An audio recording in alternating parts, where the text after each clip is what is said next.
जय हिंद दोस्तों, आप सभी का न्यू ऑक्सफोर्ड एजुकेशन में स्वागत है। आज हम आप लोग के लिए यानी लैंग्वेज का आपका प्रैक्टिस सेट लेकर आए हैं। ये आपका हिंदी और आपका इंग्लिश का लैंग्वेज पेपर का ये प्रैक्टिस सेट है। इसमें आपका यानी 21 प्रैक्टिस सेट है। इसमें आपका यानी ई ऑप्शन भी शामिल है, यानी 5 ऑप्शन वाला ये आपका प्रैक्टिस सेट है। अब देखिए आपका जो आपका यानी ओमारशीट आया था, इसके अनुसार यानी बीपीएससी जो ओमारशीट जारी किया था उसके अनुसार आपका यानी हिंदी पेपर यानी लैंग्वेज पेपर जो होगा हिंदी और इंग्लिश का, इसमें भी आपका 5 ऑप्शन रहेंगे। तो ये आपका 5 ऑप्शन वाला न्यू प्रैक्टिस सेट है, यानी लैंग्वेज का ये आपका 5 ऑप्शन वाला न्यू प्रैक्टिस सेट है। चलिए हम आज आपका 5 ऑप्शन वाले न्यू प्रैक्टिस सेट बनाते हैं। आपका इसी पैटर्न पर एग्जाम में भी क्वेश्चन पेपर रहेंगे, तो इस प्रैक्टिस सेट को आप जरूर बनाइए। चलिए हम स्टार्ट करते हैं। क्वेश्चन फर्स्ट है कि जल में रहने वाले प्राणी के लिए एक शब्द है। तो जल में रहने वाले प्राणी को हम जलचर कहते हैं। आपका ऑप्शन नंबर सी हो जाएंगे। जल में रहने वाले प्राणी को जलचर कहते हैं और जल में जन्म लेने वाले प्राणी को जलज कहते हैं। तो दोनों में अंतर है। जल में जन्म लेने वाले प्राणी को जलज कहते हैं और जल में रहने वाले प्राणी को जलचर कहते हैं। इसे आप ध्यान दीजिएगा। नेक्स्ट का क्वेश्चन सेकेंड है। क्वेश्चन है कि जिसका निवारण न हो सके, जिसका निवारण न हो सके इसके लिए एक शब्द है। तो इसके लिए एक शब्द है अनिवार्य। आपका ऑप्शन डी हो जाएंगे। ऑप्शन आपका डी हो जाएंगे। नेक्स्ट का क्वेश्चन थर्ड है। क्वेश्चन है कि उत्साह शब्द का विशेषण है। तो उत्साह शब्द का विशेषण होगा उत्साहित। उत्साहित आपका उत्साह शब्द का विशेषण है। नेक्स्ट का क्वेश्चन 4 है। क्वेश्चन है कि कौन सा शब्द विशेषण है, कौन सा शब्द विशेषण है। तो काला, काला आपका एक गुणवाचक विशेषण है। काला क्या है, आपका गुण बता रहा है कि वह व्यक्ति काला है, यानी ये आपका गुण बता रहा है। तो ये क्या है आपका, तो गुणवाचक विशेषण है। आपका ऑप्शन डी हो जाएंगे। नेक्स्ट है क्वेश्चन 5 है। क्वेश्चन है निम्नलिखित में से परिणाम बोधक विशेषण है। परिणाम बोधक विशेषण है तो कम आमदनी। आपका ऑप्शन डी हो जाएंगे। ये क्या बता रहा है, आपका परिमाण बता रहा है। नेक्स्ट का क्वेश्चन 6 है। क्वेश्चन है कि आलस्य शब्द का विशेषण क्या होगा। तो आलस्य शब्द का विशेषण क्या होगा, तो ये आपका आलसी, क्या हो जाएंगे, आलसी हो जाएंगे। आपका ऑप्शन ए हो जाएंगे। नेक्स्ट है क्वेश्चन 7 है। क्वेश्चन है कि फीचर की विशेषता है। ऑप्शन ए है किसी घटना की सत्यता या तथ्यता, बिल्कुल सही है। बी है विषय का सामरिक होना, ये भी सही है। आपका सी है चित्रात्मक होना, ये भी आपका सही है। यानी ए बी सी तीनों सही है, इसलिए आपका ऑप्शन ई हो जाएंगे। उपयुक्त में से एक से अधिक, उपयुक्त में से एक से अधिक, यानी आपका जब एक से अधिक सही होगा तब भी आपका ये ऑप्शन ई लगाइएगा। और आपका यदि इनमें से कोई भी सही नहीं है फिर भी आप ऑप्शन ई को ही टिक कीजिएगा। देखिए आपका इसीलिए आप कहते हैं ऑप्शन ई का भी प्रैक्टिस कीजिए।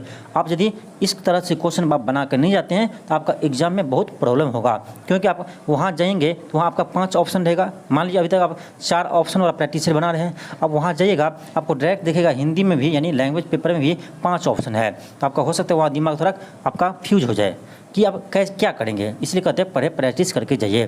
पहले आप प्रैक्टिस कीजिए। आप 5-6 प्रैक्टिस सेट भी लगा लेते हैं एग्जाम से पहले तो आपको एग्जाम में बहुत ही हेल्पफुल होगा। इसलिए कहते हैं प्रैक्टिस सेट को लगाइए। 5 ऑप्शन वाला प्रैक्टिस सेट को जरूर लगाइए। चलिए हम आगे बढ़ते हैं। इसका क्या होगा, ऑप्शन ई हो जाएंगे, उपयुक्त में से एक से अधिक। नेक्स्ट है क्वेश्चन 8 है। क्वेश्चन है कि फीचर के प्रकार है। ऑप्शन ए है व्यक्तिपरक, बिल्कुल सही है। बी है सूचनात्मक, ये भी सही है। सी है विवरणात्मक, ये भी सही है। आपका ऑप्शन ई हो जाएंगे, उपयुक्त में से एक से अधिक। अब देखिए इसका भी आंसर क्या है, ऑप्शन ई हो जाएंगे, उपयुक्त में से एक से अधिक। नेक्स्ट है क्वेश्चन नंबर 9 है। क्वेश्चन है कि सिंह द्वारा शब्द में समास है। तो ये आपका तत्पुरुष समास है। ऑप्शन आपका ए हो जाएंगे। नेक्स्ट का क्वेश्चन 10 है। क्वेश्चन है लंबोदर शब्द में कौन सा समास है। तो जिसका उदर क्या हो, लंबा हो, यानी गणेश। ये आपका बहुव्रीहि समास है। आपका ऑप्शन नंबर सी हो जाएंगे। नेक्स्ट का क्वेश्चन नंबर 11 है। क्वेश्चन है सपरिवार शब्द में समास है। सपरिवार शब्द में समास है, यह आपका है अविभाव समास है। आपका ऑप्शन ए हो जाएंगे। नेक्स्ट आपका क्वेश्चन 12 है। क्वेश्चन है कि मुख्य दर्शन, मुख्य दर्शन में कौन सा समास है। तो मुख्य दर्शन में आपका तत्पुरुष समास है। आपका ऑप्शन बी हो जाएंगे। देखिए मुख्य दर्शन यानी मुख का दर्शन, इसमें कारक चिन्ह क्या छुपा हुआ है, तो का छुपा हुआ है, यानी आपका कारक चिन्ह जिसमें छुपा हुआ रहता है वो आपका तत्पुरुष समास होता है। यानी आपका ऑप्शन क्या होगा, बी हो जाएंगे। नेक्स्ट आपका क्वेश्चन 13 है। क्वेश्चन है कि निम्नलिखित में से एक अकर्मक क्रिया है, इनमें से कौन सा है जो आपका एक अकर्मक क्रिया है? तो रोना ये आपका अकर्मक क्रिया है। ऑप्शन आपका डी हो जाएंगे। नेक्स्ट है क्वेश्चन नंबर 14 है। क्वेश्चन है कि परिणामवाचक क्रिया विशेषण का वाक्य होगा। आपका ऑप्शन ए है कि वह बहुत थक गया है। बिल्कुल सही आपका ऑप्शन आपका ए हो जाएंगे, वह बहुत थक गया है। इसमें आपका अनिश्चितवाचक क्या है? अनिश्चितवाचक विशेषण है। आपका ऑप्शन ए हो जाएंगे, अनिश्चितवाचक विशेषण है। नेक्स्ट आपका क्वेश्चन आपका 15 है। क्वेश्चन है कि जमादार शब्द स्रोत के आधार पर किस वर्ग का शब्द है? तो आपका ऑप्शन डी हो जाएंगे, शंकर। नेक्स्ट का क्वेश्चन 16 है। क्वेश्चन है कि व्यवहार के आधार पर शब्द कितने प्रकार के होते हैं? तो व्यवहार के आधार पर आपका शब्द 2 प्रकार के होते हैं। कौन कौन? तो आपका होता है सामान्य शब्द और तकनीकी शब्द। सामान्य शब्द और तकनीकी शब्द आपका ऑप्शन डी हो जाएंगे। नेक्स्ट आपका क्वेश्चन 17 है। क्वेश्चन है निम्नलिखित में शब्दों में से कौन देशज है? इनमें से कौन सा शब्द है जो आपका देशज है? तो आपका ऑप्शन सी हो जाएंगे, फटाफट। ये आपका देशज शब्द है। देशज शब्द किसे कहते हैं? तो जिस शब्द की उत्पत्ति का कोई साक्ष्य न हो, यानी जिस शब्द के उत्पत्ति का कोई साक्ष्य प्राप्त न हो, उस शब्द को हम देशज शब्द कहते हैं। आपका ऑप्शन क्या होगा? सी हो जाएंगे। नेक्स्ट आपका क्वेश्चन नंबर 18 है। क्वेश्चन आपका 18 है कि नैत्य में संधि विच्छेद होगा। नैत्य में संधि विच्छेद होगा तो न जोड़ एत्यत क्या होगा? न जोड़ एत्यत हो जाएगा। आपका ऑप्शन नंबर 1 हो जाएंगे। नेक्स्ट है क्वेश्चन नंबर 19 है। क्वेश्चन है कि दैत्य प्लस अरि दैत्यारी का उदाहरण है। यह आपका विसर्ग संधि का उदाहरण है। आपका ऑप्शन बी हो जाएंगे। नेक्स्ट आपका क्वेश्चन नंबर 20 है। क्वेश्चन है तिरस्कार का सही संधि विच्छेद होगा। तिरस्कार का संधि विच्छेद होगा यानी त्रिजोड़कार तिरस्कार। आपका ऑप्शन बी हो जाएंगे। नेक्स्ट का क्वेश्चन 21 है। क्वेश्चन है कि रविंद्र शब्द का सही संधि विच्छेद होगा। तो रवि जोड़ इंद्र रविंद्र हो जाएंगे। आपका ऑप्शन डी हो जाएंगे, रवि जोड़ इंद्र रविंद्र। नेक्स्ट का क्वेश्चन 22 है। क्वेश्चन है कि नीलगाय में कौन सा समास है? नीलगाय में कौन सा समास है? तो ये आपका है कर्मधारय समास है। आपका ऑप्शन सी हो जाएंगे, नीलगाय में कर्मधारय समास है। नेक्स्ट आपका क्वेश्चन 23 है। क्वेश्चन है कि कोई और कुछ का प्रयोग इनमें से किस सर्वनाम में किया जाता है? कोई और कुछ का प्रयोग देखिए, यानी कोई आ रहा है या कोई आएगा, तो आपका क्या अनिश्चयवाचक सर्वनाम है। आपका ऑप्शन सी हो जाएंगे। अब देखिए आपको सेंटेंस बनाइए कि कोई आएगा, तो कोई आएगा या कोई आ रहा है, तो आप पता नहीं है कि कौन आ रहा है, ठीक है। आपका है अनिश्चयवाचक सर्वनाम है। इस तरह से आप पता कर सकते हैं। नेक्स्ट आपका क्वेश्चन आपका 24 है। क्वेश्चन है यह लड़का अच्छा है। इस वाक्य में यह क्या है? तो आपका ऑप्शन डी हो जाएंगे, सार्वनामिक विशेषण। सार्वनामिक विशेषण। नेक्स्ट आपका क्वेश्चन आपका 25 है। क्वेश्चन है कि महाजन शब्द में समास है। महाजन शब्द में कौन सा समास है? तो आपका महाजन में कर्मधारय समास है। आपका ऑप्शन ए हो जाएंगे। नेक्स्ट आपका क्वेश्चन 26 है। क्वेश्चन है इनमें से उष्ण वर्ण है। इनमें से उष्ण वर्ण है, तो ये आपका हो जाएगा ऑप्शन डी हो जाएंगे। नेक्स्ट आपका क्वेश्चन 27 है। क्वेश्चन है कि निम्न में से किस वर्ण का उच्चारण कंठ नहीं है? किस वर्ण का उच्चारण कंठ द्वारा नहीं होता है? तो क, ख, ग का आपका उच्चारण कंठ से होता है, लेकिन ढ का आपका ढ का उच्चारण आपका कंठ से नहीं होता है। आपका ऑप्शन डी हो जाएंगे। नेक्स्ट आपका क्वेश्चन 28 है। क्वेश्चन है कि जिनके उच्चारण में दीर्घ स्वर से भी ज़्यादा समय लगता है वो क्या कहलाते हैं? यानी जिनके उच्चारण में दीर्घ स्वर से भी ज़्यादा समय लगे उसे क्या कहलाते हैं? उसे क्या कहते हैं? तो उसे कहते हैं प्लुप्त स्वर कहते हैं। क्या कहते हैं? प्लुप्त स्वर कहते हैं। आपका ऑप्शन डी हो जाएंगे। क्या कहते हैं? प्लुप्त स्वर कहते हैं। नेक्स्ट का क्वेश्चन 29 है। क्वेश्चन है हिंदी वर्णमाला में अंग और अ क्या है? हिंदी वर्णमाला में अंग और अ क्या है? आपका ऑप्शन सी हो जाएंगे, अयोगवाह। क्या है? अयोगवाह है। नेक्स्ट का क्वेश्चन 30 है। क्वेश्चन है निम्नलिखित में से कौन सा पश्य स्वर है? निम्न से कौन सा पश्य स्वर है? आपका ऑप्शन ए हो जाएंगे, आ। आपका ऑप्शन ए हो जाएंगे। नेक्स्ट का क्वेश्चन 31 है।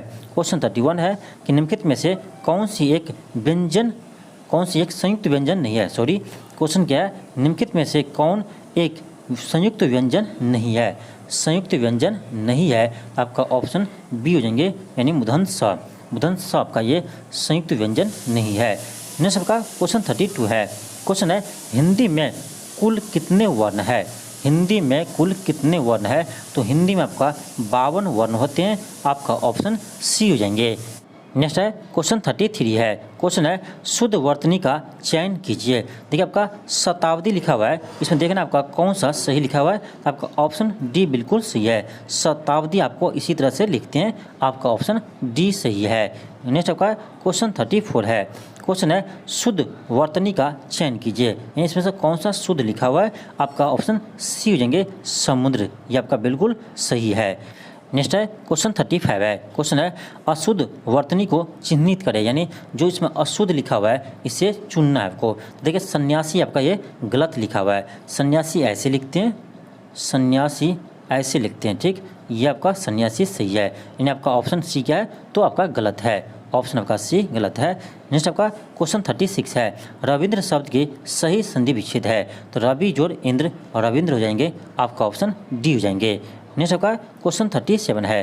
क्वेश्चन आपका है कि स्वप्न का सही विलोम शब्द का चयन कीजिए, तो स्वप्न का विलोम शब्द क्या होगा। स्वप्न का विलोम शब्द क्या होगा, तो आपका ऑप्शन डी हो जाएंगे, अपुष्टि। क्या होंगे, अपुष्टि हो जाएंगे। नेक्स्ट है क्वेश्चन 38 है। क्वेश्चन है कि सही विलोम शब्द का चयन कीजिए, पौरूप का विलोम बताना है, आपका ऑप्शन ए हो जाएंगे, अपौरूप, अपौरूप। नेक्स्ट आपका क्वेश्चन आपका 39 है।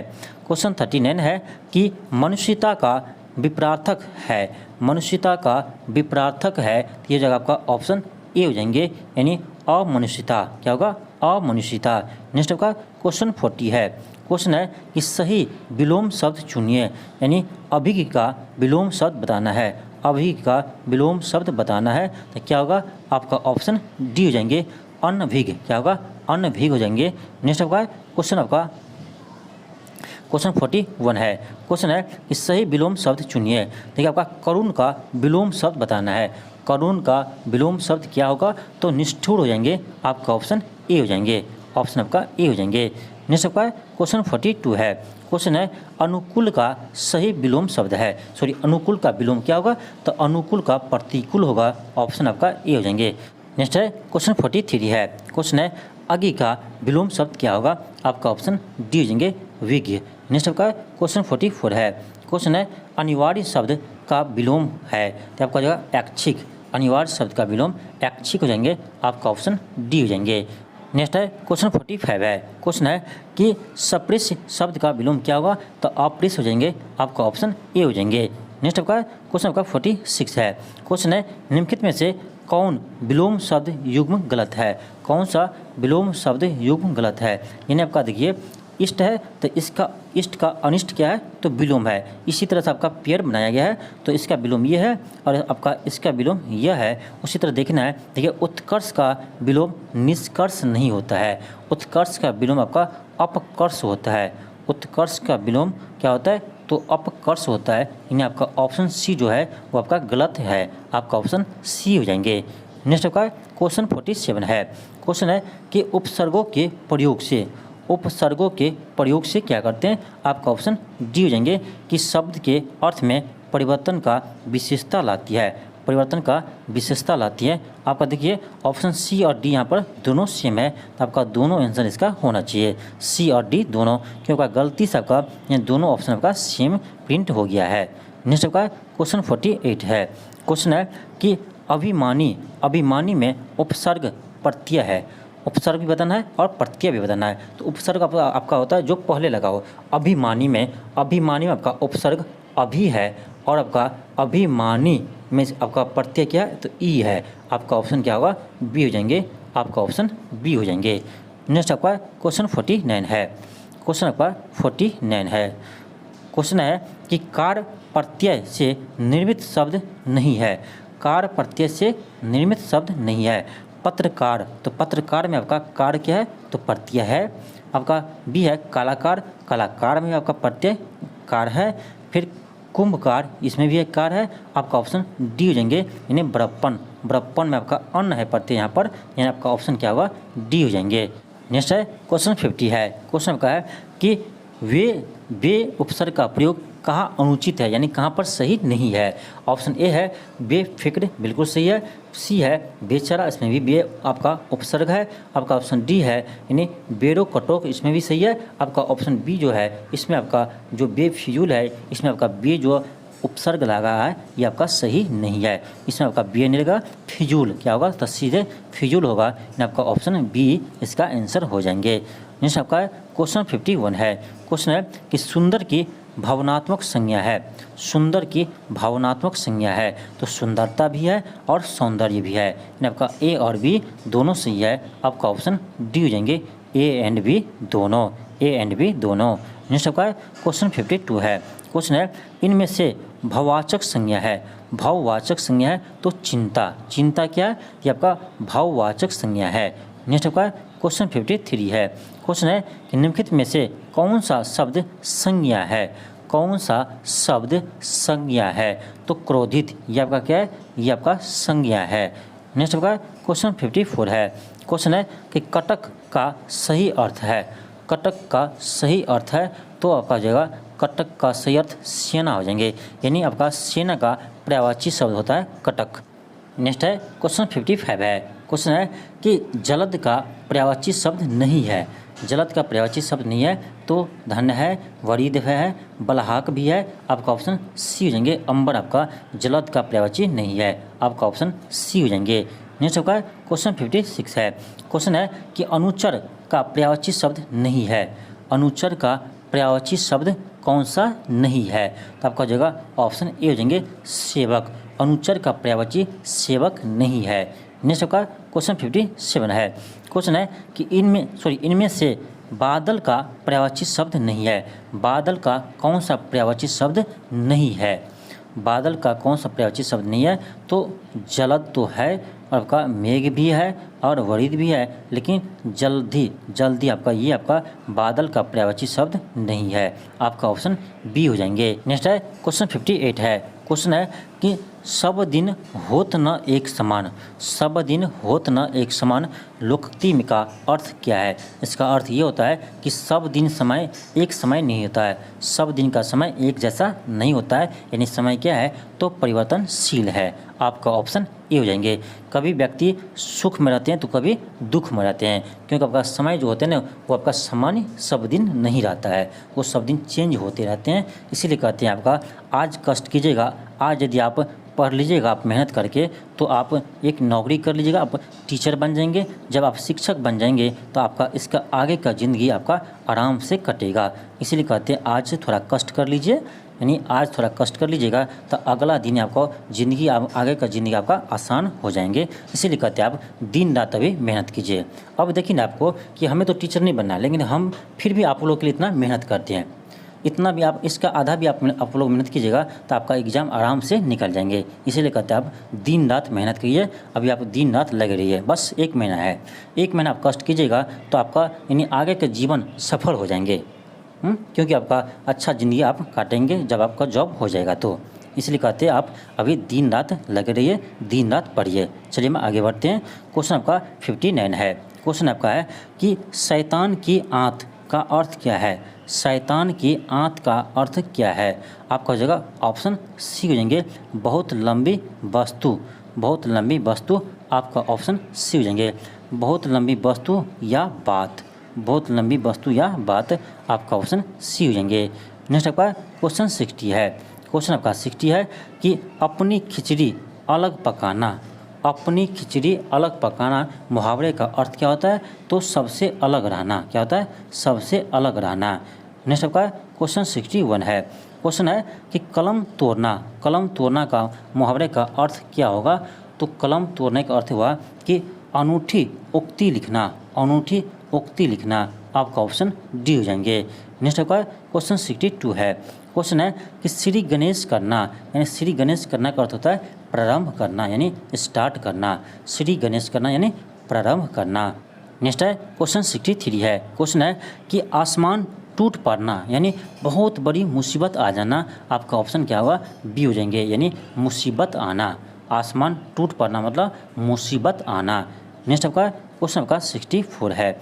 अब देखिए आपका यहाँ 64 से आपका 68 के बीच आपका ये पैसेज से क्वेश्चन है, आपका ये पैसेज से संबंधित क्वेश्चन है। चलिए हम पैसेज को पढ़ते हैं और आपका क्वेश्चन को देखते हैं। देखिए क्वेश्चन क्या है, कह रहा इस कविता के रचयिता कौन है। तो आपको मालूम होना चाहिए कि ये कविता किसने रची है, ये कविता किसकी है, क्योंकि आपका कविता में तो इसका नाम तो नहीं दिया रहेगा, आपको पता होना चाहिए कि ये आपका कविता किसकी है। ये कविता है, चलिए देखते हैं, ये कविता आपका है महादेवी वर्मा की। किसकी कविता है, महादेवी वर्मा की, ये आपका कविता है। इन्हीं सबका क्वेश्चन 65 है। क्वेश्चन है कि इस कविता का आशय क्या है। इस कविता का आशय क्या है कि आप जब कविता ये पढ़िएगा तभी इसका आशय आपको मालूम होगा। तो आप इसको आप बनाइएगा, इस पैसेज आपका है, इसे एक बार पढ़िएगा, आपको इससे मालूम होगा। इसका होगा आपका, इसका आंसर हो जाएंगे आपका ऑप्शन नंबर बी हो जाएंगे, आपका ऑप्शन बी हो जाएंगे कि दुखों से आपूरित हृदय, क्या होगा, दुखों से आपूरित हृदय। नेक्स्ट आपका क्वेश्चन 66 है। क्वेश्चन आपका है कि कवयित्री के बारे में यह निर्विवाद सत्य है कि वह, देखिए, वह साधना में दूसरी मीरा थी। अब देखिए जो कविता लिखी थी कौन, महादेवी वर्मा। तो महादेवी वर्मा के बारे में कहा जा रहा है कि ये साधना में दूसरी मीरा थी, आपका ऑप्शन बी हो जाएंगे। तो ये आपका यानी कविता आप जब पढ़े रहेंगे तभी आपका ये क्वेश्चन बनेगा। इस टाइप का ये पैसेज आपका है, ऐसा नहीं है कि पैसेज आप पढ़िए इससे आपका क्वेश्चन बन जाएंगे, इस तरह का ये पैसेज नहीं है। ये आप यानी आपका कविता, ये कविता पहले पढ़े होंगे तब आपको ये क्वेश्चन आराम से बन जाएगा। ऐसे भी बन सकता है, लेकिन देखिए आपका याद करने वाला ये है, जैसे यही क्वेश्चन था कि ये कविता किसने लिखी है। आपको पैसेज में तो कोई नहीं है, तो आपको याद रहना चाहिए ये कविता किसने लिखी है। ठीक, देखिए आपका इसी से क्वेश्चन था, तो आपको याद रहना चाहिए कि किसने लिखी है। अब यहाँ भी देखिए क्वेश्चन, यहाँ क्या है कि कवयित्री के बारे में निर्विवाद सत्य है कि वह क्या थे, साधना में दूसरी मीरा थी। तो आपको पता होगा महादेवी वर्मा के बारे में, तब तो आपको ये क्वेश्चन बना पाइएगा। ठीक, अब आगे देखते हैं। देखिए क्वेश्चन आपका जो 67 है, नेक्स्ट है क्वेश्चन 67 है। इसमें देखिए क्वेश्चन क्या है, क्वेश्चन आपका है कि भाव व्यंजनों की दृष्टि से यह कविता है तो श्रेष्ठ रचनाओं में एक है, श्रेष्ठ रचनाओं में एक है। तो देखिए आपका ये पैसेज से क्वेश्चन तो नहीं है, ये आपका जब तक ये कविता आप नहीं पढ़ेंगे तब तक ये आपका पैसेज नहीं बनने वाला है। नेक्स्ट आपका क्वेश्चन 68 है। क्वेश्चन आपका है कि भाव व्यंजनों की पुष्टि से यह कविता, भाव व्यंजनों की पुष्टि से यह कविता क्या है। तो आपका ऑप्शन क्या होगा, ऑप्शन आपका बी हो जाएंगे कि श्रेष्ठ रचनाओं में से एक है। क्वेश्चन 69 है। क्वेश्चन है कि सुकृत वर्ण से सुंदर है, तो इस वाक्य में कौन सा कारक है। इस वाक्य में आपका अपादान कारक है, आपका ऑप्शन बी हो जाएंगे। नेक्स्ट है क्वेश्चन 70 है। क्वेश्चन है कि राम की गाय चरती है, इस वाक्य में कौन सा कारक है। इसमें आपका संबंध कारक है, आपका ऑप्शन डी हो जाएंगे। नेक्स्ट आपका क्वेश्चन 71 है। क्वेश्चन है कि पेड़ से पत्ता गिरा, यहाँ पेड़ से में कौन सा कारक है। ये आपका अपादान कारक है, ये आपका क्या हो रहा है, सेपरेशन हो रहा है, अलग हो रहा है, अपादान कारक है। नेक्स्ट है क्वेश्चन 72 है। क्वेश्चन है इनमें से एक वाक्य अशुद्ध है, वह कौन सा वाक्य है। आपका ऑप्शन बी हो जाएंगे, मैं अपनी बात का स्पष्टीकरण के लिए तैयार हूँ, ये आपका गलत है। क्या होना चाहिए, तो ये होना चाहिए आपको कि मैं अपनी बात का स्पष्टीकरण के लिए तैयार हूँ, करने के लिए ये आपका नहीं होना चाहिए, ये आपका नहीं होना चाहिए था, इन आपका ऑप्शन बी हो जाएंगे। नेक्स्ट आपका क्वेश्चन 73 है। क्वेश्चन है कि शुद्ध वाक्य का चयन कीजिए, शुद्ध वाक्य का चयन कीजिए। आपका ऑप्शन डी हो जाएंगे कि भारत में अनेक जाति के लोग रहते हैं, भारत में अनेक जाति के लोग रहते हैं, ये आपका सेंटेंस बिल्कुल सही है। नेक्स्ट आपका क्वेश्चन 74 है। क्वेश्चन है इनमें से अशुद्ध वाक्य है, इनमें से कौन सा अशुद्ध वाक्य है। आपका ऑप्शन ए हो जाएंगे, कल, आज और कल अवकाश रहेगा, ये आपका क्या होना चाहिए सेंटेंस, ये सेंटेंस होना चाहिए कि आज और कल अवकाश रहेगा। क्या होना चाहिए, आज और कल अवकाश रहेगा, इन्हें आपका ऑप्शन ए हो जाएंगे, जो आपका क्या है, अशुद्ध है। नेक्स्ट है क्वेश्चन 75 है। क्वेश्चन है कि निम्नलिखित में से कौन सा वाक्य शुद्ध है, कौन सा वाक्य शुद्ध है। आपका ऑप्शन सी हो जाएंगे कि मैं गाने का अभ्यास कर रहा हूँ। ये आपका क्या है, सही सेंटेंस है। ये था आपका हिंदी का 75 क्वेश्चन। अब देखिए आपका इसका आगे 25 क्वेश्चन जो आपका इंग्लिश से रहेंगे, ये आपका प्रश्न है। तो जिसे आपको इंग्लिश भी सोल्व करना है, ये आप यहाँ से सोल्व कर सकते हैं। इसके सोल्यूशन के साथ आपको हम इसका PDF आपको टेलीग्राम पर अपलोड कर देंगे, यहाँ से आप इंग्लिश भी बना लीजिएगा। तो आज के लिए इतना ही। थैंक यू, धन्यवाद। मिलते हैं आपको नेक्स्ट वीडियो में। यदि आप चैनल पर नए हो तो चैनल को सब्सक्राइब कर लीजिएगा और इस वीडियो को ज़रूर शेयर कीजिएगा।